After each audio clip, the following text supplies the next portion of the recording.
আসসালামু আলাইকুম, আশা করি আপনারা সবাই ভালো আছেন। আজকের ভিডিওতে আমরা ইন্ডেক্সটা নিয়ে একটু কথা বলবো, পাশাপাশি আমাদের লাস্ট ভিডিওর কমেন্ট সেকশনে আপনারা বেশ কিছু শেয়ার নিয়ে আলোচনা করতে বলেছিলেন, সেখান থেকে কয়েকটা শেয়ার নিয়ে আমি আজকে কথা বলার চেষ্টা করব। সো ভিডিও শুরুতেই বলে দিচ্ছি যে আমি এই ভিডিওতে যে শেয়ারগুলো নিয়ে কথা বলতেছি বা ইন্ডেক্স নিয়ে যে কথাগুলো বলতেছি, সেগুলো শুধুমাত্র আমার নিজস্ব মতামত, আমার নিজস্ব অ্যানালাইসিস এর মাধ্যমে আপনাকে আমি কোনো শেয়ার বাই বা সেল করতে বলতেছি না। এবং ইন্ডেক্স নিয়ে আমি যে কথাগুলো বলবো সেটা শুধুমাত্র আজকে আমার অ্যানালাইসিসের ফলাফল বা অ্যানালাইসিসের রিপোর্ট আপনারা বলতে পারেন। আপনারা যারা আমাদের ভিডিওকে ভালোবাসেন তারা অবশ্যই চ্যানেলটিকে সাবস্ক্রাইব করবেন এবং পাশে থাকা বেল আইকনটিকে প্রেস করে দিবেন, যাতে করে পরবর্তী ভিডিও আসলে আপনি নোটিফিকেশন পেয়ে যান। সো আমরা শুরু করছি ইন্ডেক্স দিয়ে। সো ইন্ডেক্সে লাস্ট ভিডিওটা আমরা যেখানে শেষ করেছিলাম, আপনারা যারা দেখেছেন ভিডিওটা, সেই ভিডিওতে আমরা এখানে একটা কিন্তু বলেছিলাম যে এখানে যদি রেড ক্যান্ডেলগুলো চলে এসে একটা লোয়ার লো করার পসিবিলিটি তৈরি করে, তাহলে আমরা নিচে আরেকটা লোয়ার লো পাবো। সেটা হতে পারে এইরকম একটা সিচুয়েশন ক্রিয়েট করতে পারে বলে আমরা আপনাদেরকে ধারণা দিয়েছিলাম। বাট ইন্ডেক্সকে আমরা যদি লক্ষ্য করি, পরপর দুইটা রেড ক্যান্ডেল আসলো ইন্ডেক্সে, কিন্তু কি হলো, আসার পরে ঠিক এই পয়েন্টে যদি আমরা লক্ষ্য করি, একটা রিভার্সাল ক্যান্ডেলস্টিক প্যাটার্ন আসলো এবং গত বৃহস্পতিবারে আমরা একটা ভালো ক্যান্ডেল পেয়েছি, যেটা কিন্তু আমাদের পূর্বের অ্যানালাইসিস যেটা ছিল যে এখান থেকে নিচের দিকে চলে আসবে, সেটা ডিপেন্ড করতেছিল বৃহস্পতিবারের ক্যান্ডেলের উপর ডিপেন্ড করে। কিন্তু আমরা দেখতে পাচ্ছি যে সম্পূর্ণ ট্রেন্ড লাইন যেটা, সেটা কিন্তু ভেঙে গেছে। সো আজকে আমরা একটু বলিঞ্জার ব্যান্ড নিয়ে দেখব যে বলিঞ্জার ব্যান্ডের আপার ব্যান্ড কিন্তু এখনো বেশ উপরে আছে 4973-এ। তার মানে যদি আগামী শনিবার আমরা একটা ভালো ক্যান্ডেল পাই, তাহলে আমাদের নেক্সট গন্তব্য থাকবে হচ্ছে 4973। এবং আমরা বলবো যে এখান থেকে মার্কেটটা আপাতত একটা সাইডওয়েজ মুভমেন্টের দিকে চলে আসলো, যেটাকে ব্রেক করতে হয়তো কিছুদিন সময় নিতে পারে। বাট ইন্ডেক্সে যে ডাউন ট্রেন্ড ছিল সেটা আপাতত কেটে গেল। আর আমরা যদি ইচিমোকু ক্লাউড দেখি বা ইকিমোকু ক্লাউড, আপনি যেটাই বলেন কোনো সমস্যা নেই, এই ক্লাউডের এইখানে একটু প্রেশারাইজড জায়গা আছে। তার মানে এই জায়গাটাতে কিছুদিন যদি অবস্থান করে এখান দিয়ে বের হয়ে যাওয়ার একটা পসিবিলিটি কিন্তু ইন্ডেক্স তৈরি করতেছে। ঠিক একই রকম ভাবে আপনারা ভিডিওর কমেন্টে বেশ কিছু শেয়ার নিয়ে কথা বলতে বলতে, তার মধ্যে ছিল অ্যাপেক্স ফুড। এখন আমরা অ্যাপেক্স ফুডে যাব। সো আমরা যখন অ্যাপেক্স ফুডে আসতেছি, অ্যাপেক্স ফুডে আসার পরে আমরা দেখতেছি খুব ভালোভাবে যদি লক্ষ্য করি, তাহলে আশ্চর্যজনক একটা প্যাটার্ন আমরা লক্ষ্য করেছি, সেটা হচ্ছে ইটস এ ডাবল বটম।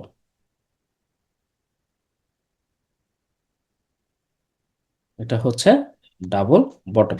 এটা যদি ডাবল বটম হয়, তাহলে ডাবল বটমের সূত্র অনুযায়ী আমরা একটা টার্গেট সেট আপ করতে পারি, সেটা হচ্ছে আমরা নিয়ে আসলাম।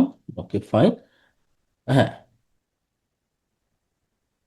এই পয়েন্টটা একটা রেজিস্ট্যান্ট পয়েন্ট, এখানে কিন্তু প্রফিট টেকিং হওয়ার একটা পসিবিলিটি আছে।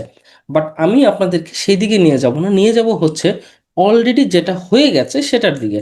সো আমরা যদি এইখানে ডারভাস বক্সের রুলস, আপনারা যারা অনেক দিন ধরে আমাদের ইউটিউব চ্যানেলটাকে ফলো করেন, অনেক দিন ধরে যারা জানেন, তারা জানেন যে আমরা একটা বেসিক থিওরির উপর দাঁড়িয়ে আছে। খুব সিম্পল একটা থিওরি, আমরা আরএসআই কে প্রচুর পরিমাণে বিশ্বাস করি, আমরা মুভিং অ্যাভারেজকে বিশ্বাস করি, পাশাপাশি হচ্ছে আমরা ডারভাস বক্সের থিওরির মাধ্যমে প্রাইস অ্যাকশনটাকে বেশি বিশ্বাস করি। এই তিনটার উপর বেস করে যদি বলেন, তাহলে আমাদের এই টোটাল চ্যানেলটা দাঁড়িয়ে আছে, আমার পার্সোনাল অ্যানালাইসিস দাঁড়িয়ে আছে। এবং আমরা এখানে দেখতে পাচ্ছি একটা ব্রেকআউট ক্যান্ডেল, বাট ব্রেকআউট ক্যান্ডেলের সাথে দেখতে গেলে আমাদের কিন্তু ভলিউম দেখা লাগবে, তাই না? কারণ আমরা কি দেখেছি যে এখানে আমাদের বেশ কিছু প্রফিট টেকিং কিন্তু হয়েছে, একদিন, 2 দিন, 3 দিন, 4 দিন এর মতো একটা প্রফিট টেকিং জোন ছিল। অর্থাৎ সেইখানে আমাদের এই ক্যান্ডেলটাতে যে পরিমাণ ভলিউম আমরা পেয়েছিলাম, হঠাৎ করে যে ভলিউমটা এসেছিল, তারপরে ম্যাচিউর ডেট গেছে, অনেকে প্রফিট টেকিংও করে ফেলেছে। বাট তাহলে আমরা ধরে নিচ্ছি যে এইখানে যে সেল প্রেশারটা এসেছে, সেটা কিন্তু অলরেডি অ্যাবজর্ব হয়ে গেছে, অলরেডি অ্যাবজর্ব হয়ে গেছে। তার মানে এই টোটাল জায়গাতে, এই যে টোটাল যে জায়গাটা আমরা দেখতে পাচ্ছি, যেখানে বেশ কিছু নড়াচড়া মুভমেন্ট গুলো রয়েছে, এই টোটাল মুভমেন্টটাকে অ্যাবজর্ব কিন্তু এখানে করে ফেলেছে বলে আমার মনে হচ্ছে। বাট তারপরও আমি আরো 2টা দিন দেখতে চাই। দুইটা দিন দেখতে চাই, সেই দুইটা দিনে আমি কখনোই চাইবো না যে এটা 236 টাকার নিচে আসুক। 236 টাকার নিচে যদি এটা না আসে, তো সেই জন্য আমরা এখানে 236 টাকার একটা লাইন এখানে ড্র করে দিচ্ছি। আপনারাও আপনাদের ইয়েতে একটা লাইন ড্র করে রাখবেন, যাদের কাছে অ্যাপেক্স ফুড আছে অর্থাৎ অ্যাপেক্সের খাদ্য আছে, এই 236 টাকার নিচে একটা লাইন আপনারা ড্র করে রাখবেন।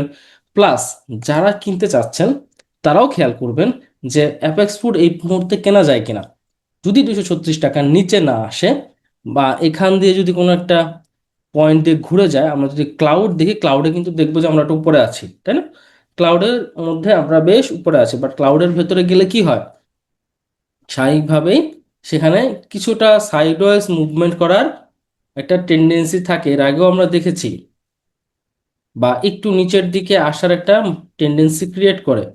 এই জায়গাটা হচ্ছে সেই জায়গা, ঠিক এই কারণ এই পয়েন্টগুলোতে আমরা দেখেছি যে এর আগেও এই পয়েন্টগুলোতে হালকা পাতলা একটা মুভমেন্টের ব্যাপার চলে আসে, এখানেও সেম পয়েন্টে আসবে।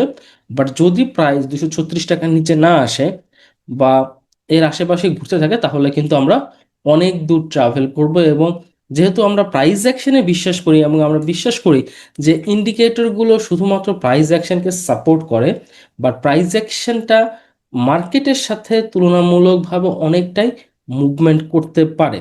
সো আপনারা যদি আমাদের কোর্সে আগ্রহী থাকেন, প্রাইস অ্যাকশন রিলেটেড কোর্সে, তাহলে উপরে আমাদের ওয়েবসাইটের লিঙ্ক দেওয়া আছে, অথবা আমাকে ইমেল করতে পারেন, আমাকে হোয়াটসঅ্যাপ করতে পারেন। আমরা প্রাইস অ্যাকশনে অনেক কথা বলবো সেখানে। বাট এই মুহূর্তে আমরা যেখানে ছিলাম সেখানে চলে আসি। তার মানে এখন আমাদের দেখার বিষয় হচ্ছে 236 টাকার নিচে যাতে প্রাইসটা না আসে। যদি প্রাইসটা না আসে, তাহলে আমরা ধরেই নিচ্ছি এর টোটাল মুভমেন্টে অ্যারাউন্ড 300 টাকার আশেপাশে এই যে লাইন, এই যে জায়গাটা আছে, এই জায়গাটার আশেপাশ থেকে পার হয়ে যাবে।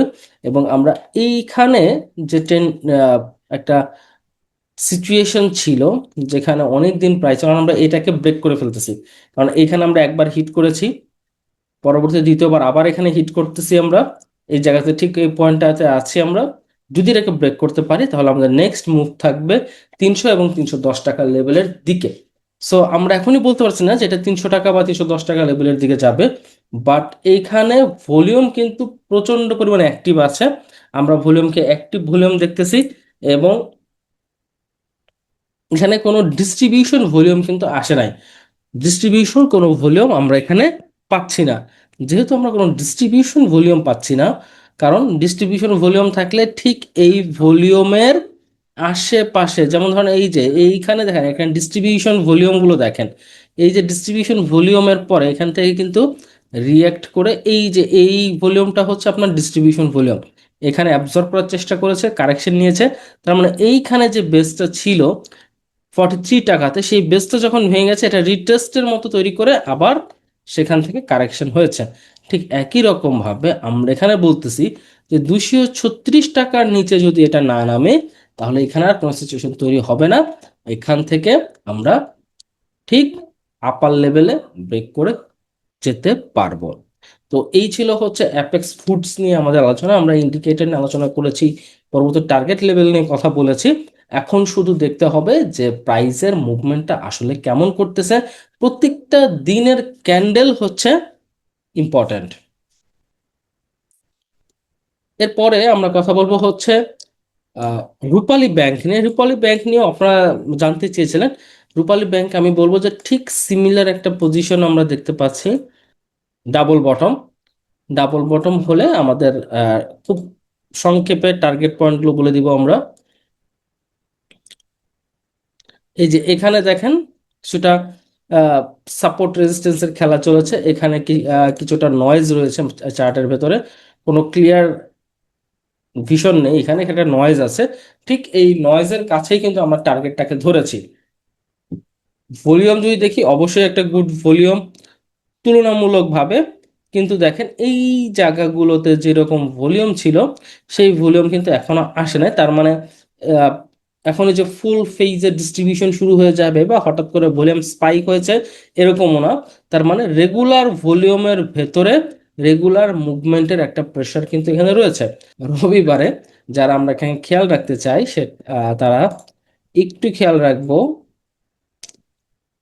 এইখানে একটা বক্স ড্র করে রেখে দিব। যদি আমরা সাকসেসফুলি ভাবে এই টোটাল জায়গাকে ব্রেক করে বের হয়ে যেতে পারি, তাহলেই কিন্তু আমরা এই টার্গেট লেভেলের কাছে চলে আসলাম, এখানে নয়েজ ক্রিয়েট করবে। এবং এই নয়েজ যদি সে ব্রেক করে উপর দিকে যেতে পারে, তাহলে আমরা অ্যাপেক্স ফুড নিয়ে যেরকম আলোচনা করতেছি সেরকম আলোচনা আমরা করতে পারবো। বাট এই পয়েন্ট আর এই পয়েন্ট দুইটা খুব কাছাকাছি জায়গা হওয়ার কারণে যে কোনো সময় মার্কেট থেকে কিন্তু একটা রিভার্স কিন্তু মার্কেট নিতে পারে। সো সেটিকে আমরা খেয়াল রাখবো। এবং পাশাপাশি আমি আপনাকে বলে দিচ্ছি না যে আসলে আপনার কি সিচুয়েশন নেওয়া উচিত, মার্কেটে কিরকম সেন্টিমেন্ট হলে বা কিরকম চেহারা হলে মার্কেটে কিরকম দিক বা কিরকম ফ্লেভার আসতে পারে, বা মার্কেটের মোমেন্টামটা কিভাবে আসতে পারে, বা কি ক্যান্ডেলে আপনি কি ডিসিশন নেবেন, সেটা শুধুমাত্রই আপনার। আমি শুধু প্রতিটা ক্যান্ডেল আসার পর যখন অ্যাপেয়ার হবে, সেই অ্যাপিয়ারেন্সের উপর বেস করে মার্কেটটা কোন দিকে মুভ করতে পারে সেটা যেন আপনি বুঝতে পারেন, সেটাই কিন্তু আমি আপনাকে বোঝানোর চেষ্টা করতেছি। কারণ আমি আপনাকে এখানে কোনো টার্গেট সেট আপ এগুলো দিচ্ছি না, আপনাকে বোঝাতে সিচুয়েশন বোঝাচ্ছি আমি। তো ধরেন যদি এরকম হয়, তাহলে আপনি কি ডিসিশন নেবেন, আর যদি না হয় সেক্ষেত্রে প্রাইস ব্যাক করতে পারে, সেটাও আপনাকে আমি বলে দিচ্ছি। এখন কি সিচুয়েশন আসলো তার উপরে আপনি ডিসিশন নিতে পারবেন। যেমন ধরেন বেস্ট হোল্ডিংস, বেস্ট হোল্ডিংসের ক্ষেত্রে যদি আমরা একটু লক্ষ্য করি, এখানেও কিন্তু চাইলেই আমরা ডাবল বটম ক্রিয়েট করতে পারি। আমরা বলতে পারি যেটা ডাবল বটম হয়েছে। এবং আমরা ডাবল বটমটাকে যদি আবার যদি দেখি যে না, এখানে কিন্তু আবার এখানে একটা রাউন্ড ছিল, রাউন্ডের মতো ছিল, তারপরে হ্যান্ডেলের মতো বের হয়ে গেছে, তারপর এটা হয়েছে। ওকে ফাইন, কোনো সমস্যা নেই। আমরা আপনি যেভাবেই আলোচনা করেন না কেন সেটা হতে পারে। আমরা ভলিউম নিয়ে আসলাম। তো ভলিউম নিয়ে আসার পরপরই আমরা এটাকে আরেকটা জিনিসের ভিতরে নিয়ে আসবো, সেটা হচ্ছে ক্লাউড। ওকে, আমি সুন্দর একটা চার্ট যদি সে বলি, সেটা হচ্ছে বেস্ট হোল্ডিং এর একটা চার্ট। খুবই সুন্দর একটা চার্ট, কারণ ক্লাউডে বাধা পেয়ে ক্লাউডটাকে ফলো করে করে যাচ্ছে, এটা একটা পজিটিভনেস। ঠিক আছে। আর একটা জিনিস হলো যে এইখানে অনেকটা ভাবে ক্লাউডটা ন্যারো হয়ে এসেছে।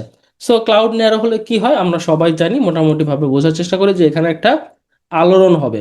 আলোড়নটা হবে ক্লাউডকে ব্রেক করা, যেহেতু ক্লাউডটা ন্যারো হয়ে এসেছে, ক্লাউড পার হয়ে আমরা উপরে চলে যাওয়ার চেষ্টা করব, সেটাই স্বাভাবিক, ঠিক না?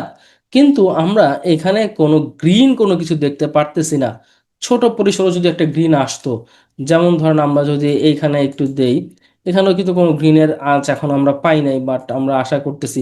এখানে দেখেন একটা সময় পরে এখানে একটা গ্রিন অ্যাপিয়ারেন্স চলে এসেছে অ্যাপেক্স ফুডে, বাট আমরা এখানে কোনো গ্রিনের অ্যাপিয়ারেন্স পাই নাই। সো আমাদেরকে আরো কিছুদিন ওয়েট করতে হবে। বাট আমরা যেহেতু আহ, এই মুহূর্তে আমরা যদি এখানে একটা সাপোর্ট লেভেল ড্র করি, সাপোর্ট লেভেলটা হচ্ছে 13 টাকা। আমি আরেক 13 টাকা 20ও রাখতে পারেন, তবে 13 টাকা ইজ ওকে, বা 13 টাকা 10, 15, 20 এই লাইনে আপনি একটা সাপোর্ট লেভেল ড্র করে রাখতে পারেন। বাট এইটা কিন্তু স্টপ লস জোন নয়, স্টপ লস জোন নয়, কারণ বেস্ট হোল্ডিং অনেকটাই নিচে নেমে গেছে। এখন আর স্টপ লস খুব একটা ইস্যু করবে বলে আমার মনে হয় না যে এই মুহূর্তে আমাদের এখানে স্টপ লস মানতে হবে। আর সো আমরা যদি দেখি যে এখান থেকে যদি কোনো একটা পজিটিভ ভাইব চলে আসে, সেটা হতে পারে যে এই বছরে আমার মনে হয় যে এটা রেকর্ড ডেট ডিক্লেয়ার করে নাই। রেকর্ড ডেট ডিক্লেয়ার করে নাই, আমি রেকর্ড ডেট দেখতে পাচ্ছি না। লাস্ট রেকর্ড ডেট ছিল হচ্ছে 2024 সালের ডিসেম্বরে। অর্থাৎ এখন পর্যন্ত যেহেতু রেকর্ড ডেট ডিক্লেয়ার করে নাই, সে কারণে এখান থেকে আসলে মুভমেন্টটা কেমন হবে সেটা বোঝা তখনই যাবে যদি এমন হয় যে জানুয়ারিতে এটা রেকর্ড ডেট ডিক্লেয়ার করে ফেললো, তাহলে কিন্তু এটা ব্রেকআউট করে বের হয়ে যাবে। আমি জানি না যে রেকর্ড ডেট ডিক্লেয়ার করবে কিনা।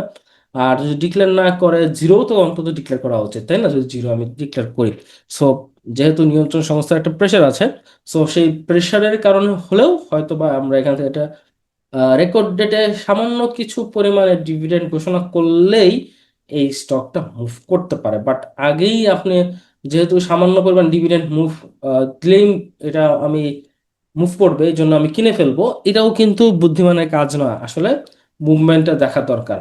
আর এই হচ্ছে বেস্ট হোল্ডিংস এর অবস্থা। আমরা মোটামুটি ভাবে একটা আইডিয়া পেয়েছি যে আপাতত এই বরাবর এটা যাবে। একটা যদি ভালো নিউজ আসে, হতে পারে সেটা ডিভিডেন্ড ডিক্লারেশন হতে পারে, ইপিএস রিলেটেড ইনফরমেশন হতে পারে, যেটা এটাকে ট্রিগার করবে। আর যখন এটা ট্রিগার করবে তখন এটা মুভ করার একটা পসিবিলিটি ক্রিয়েট করবে, নচেত এটা আরো কিছুটা সময় কারেকশনের ভেতরে মুভ করতে পারে, যেহেতু এখানে কোনো গ্রিন সিগন্যাল আমরা এখনো পাইনি, এখনো রেডি আছে। সো এরপরে হচ্ছে এসপিসিএল। এসপিসিএল এ আমরা ক্লাউডের ভিতরে সাপোর্ট নিয়ে আছি। এটাও আপনাদের রিকোয়েস্ট ছিল, আমি কোনো শেয়ার নিজের থেকে বাছাই করি নাই। সবগুলো শেয়ারই আপনাদের কমেন্ট সেকশনে ছিল, সেখান থেকে আমি হয়তো অনেকগুলো শেয়ার ছিল, সেখান থেকে কাছাকাছি দেখা যায় বা একটা থিওরি আপনাদেরকে বোঝাতে সুবিধা হয়, সেরকম কিছু শেয়ার আমি আপনাদেরকে বোঝাচ্ছি। যেরকম আমি আপনাদেরকে ক্লাউডের ট্রেডিং প্র্যাকটিস এবং ক্লাউডে কিভাবে শেয়ারগুলো মুভ করে সেগুলো বোঝানোর চেষ্টা করতেছি। সো ক্লাউড নিয়ে যখন আমি কথা বলতেছি তখন এর সাথে সামঞ্জস্যপূর্ণ কিছু ফেভারেবল চার্ট আমি হয়তো নিয়ে এসেছি, যেগুলো কমেন্ট সেকশনে ছিল, এবং সেগুলোর মাধ্যমে আপনাদেরকে বোঝানোর চেষ্টা করতেছি যে actually cloud movement technical analysis কেমন ভাবে চলে।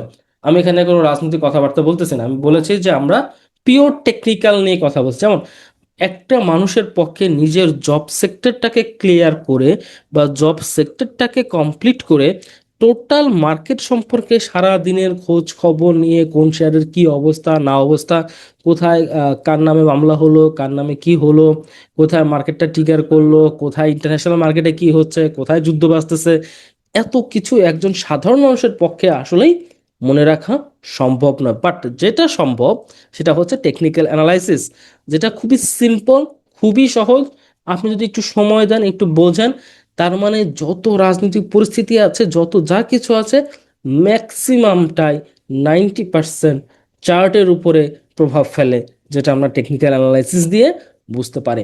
সো এই টেকনিক্যাল অ্যানালাইসিসেও কিন্তু আমরা দেখতেছি যে আমরা এখান থেকে মুভ করা শুরু করেছিলাম এবং সেখান থেকে একটা ডাউন ট্রেড এসেছে, এবং এইখানে ছিল হচ্ছে আমার লো, এইটা ছিল হচ্ছে আমাদের নতুন হাই, এবং আমাদের যে নতুন লো সেটা হায়ার লো হয়েছে, এবং সেটা ক্লাউডে সাপোর্ট নিয়েছে। এখানে ক্লাউডটা চিকন হয়ে গিয়েছিল, বাট গ্রিন সিগন্যাল থাকাতে চার্ট কিন্তু উপরের দিকে মুভ করেছে। সো স্বাভাবিকভাবেই এখন আমাদের টার্গেট হচ্ছে এই হাইটাকে ব্রেক করা। এই হাইটা কততে? 52 টাকা 85 পয়সা। সো 52 টাকা 85, বা আমি ধরে রাখি এটাকে 53, ঠিক আছে? 53তে আমি এটাকে প্লেস করতেছি, 53 টাকা রেঞ্জের ভেতরে আছে, এবং উপরের দিকে এটা আমাদের টার্গেট, আপাতত টার্গেট। এবং এই পয়েন্টে আসার পরে বা এই পয়েন্ট 53 টাকায় আসবে এরকম না, আমরা এখানে আরেকটা লাইন দিব, সেটা হচ্ছে 50 টাকা। তার মানে 50 বা 51 টাকার এই জায়গায় আমরা একটা লাইন দিই। এই লাইনের আশেপাশে প্রাইস চলে আসলেই আমাদেরকে অ্যালার্ট হয়ে যেতে হবে 51 থেকে 50 টাকার ভেতরে, এবং যদি এটা ব্রেক করতে না পারে সেক্ষেত্রে আমরা হয়তো ডিসিশন নেব। বাট টেকনিক্যালি আমার যেটা মনে হচ্ছে এটাকে ব্রেক করার পসিবিলিটি রয়েছে। টেকনিক্যালি আমরা ক্লাউড দেখেছি, আমরা একটু ভলিউম দেখব। হ্যাঁ, ভলিউম খুব ভালো আছে, ভলিউমের মুভমেন্ট খুব ভালো, একেবারে ড্রাই ভলিউম আমরা এখানে পাচ্ছি না, খুব ভালো একটা ভলিউম আছে, এবং এই ভলিউমটাকে আমরা ডিস্ট্রিবিউশন ভলিউম বলতেছি না, কারণ ডিস্ট্রিবিউশন ভলিউম হওয়ার মতো এখানে কিছু নাই। নতুন করে কিনতে গেলে অবশ্যই সেখানে আমাদেরকে স্টপ লস মেনটেন করতে হবে, কারণ এখানে আমি স্টপ লস মেনটেন ছাড়া হচ্ছে গতি নাই।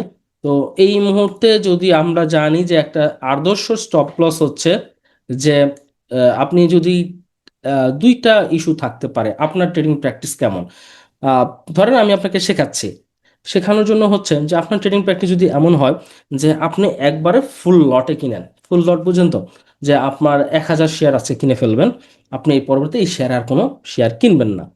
1000 হতে পারে বা 2000 শেয়ার হতে পারে, কারণ 46 টাকা, তো ধরেন আপনি 1 লাখ টাকা মানে 2000 থেকে 3000 শেয়ার আপনি কিনলেন। ঠিক আছে, সেক্ষেত্রে 3 45-এ 90 প্লাস হচ্ছে আরো 45, তাহলে 1,35,000 টাকা শেয়ার আপনি কিনে ফেলেছেন সাপোজ। ঠিক আছে, সেক্ষেত্রে আপনার স্টপ লস হবে কোথায়? সেক্ষেত্রে আপনার স্টপ লস হবে হচ্ছে, আপনি যদি দেখেন ঠিক এই পয়েন্ট আমি একটা বক্স ড্র করব, এই পয়েন্ট আমি একটা বক্স ড্র করব, এই বক্সের এই পয়েন্টে অর্থাৎ 44 টাকা, আর একটু ছোট করে দিচ্ছি, 44 টাকা 45 টাকা, ওকে, 45 46 এইখানে দেখেন, এখানে বেশ কিছু নয়েজ আছে, আপনারা হয়তো দেখতে পারতেছেন। ঠিক আছে, হ্যাঁ এখানে নয়েজ দেখতে পারতেছেন আপনারা, যে এখানে 1 2 3, ঠিক আছে, এই রকম ভাবে একটা শেপ উঠে গেছে, শেপটা হচ্ছে আহ এই রকম, তাই না? এই রকম একটা শেপ, ঠিক আছে। এই যে শেপটা, এইখানে যে নয়েজটা ছিল, এই নয়েজের লোটাই হচ্ছে আমার stop loss. In case of price যদি এখানে চলে আসে, তার মানে কি, এটা ছিল আমার লো, এটা ছিল হাই, এই লোটা হচ্ছে হায়ার লো, এখান থেকে নতুন হাই হবে, আরেকটা লো হবে। বাট এই লো যদি আগের লোর কাছাকাছি পর্যায়ে চলে আসে, তাহলে কি আমার প্যাটার্ন ঠিক থাকলো?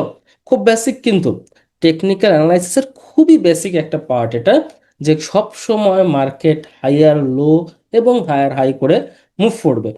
যেমন ধরেন আমরা যদি এই চার্টটাকেও একটু লক্ষ্য করি, তাহলে কিন্তু আমরা দেখতে পারবো, যেমন এই এই উঠে গেল, নতুন লো, এই লো থেকে এই লো অনেক উপরে, আবার আমি উপরে উঠলাম, এখানে ধরেন একটা কারেকশন আসলো, লো ক্রিয়েট করলাম, ওকে ফাইন, এইখানে দেখেন ওকে ফাইন, এই, তাই না? কাছাকাছি পর্যায়ের জন্য এখানে দেখেন দুইটা লো, কিন্তু আমার যদি খুব শর্ট, কিন্তু এখানে কোনো কি নাই, এরকম কোনো নয়েজ নাই, আপনি বলতে পারবেন না এখানে এখানে কোনো বক্স ক্রিয়েট হয়েছে।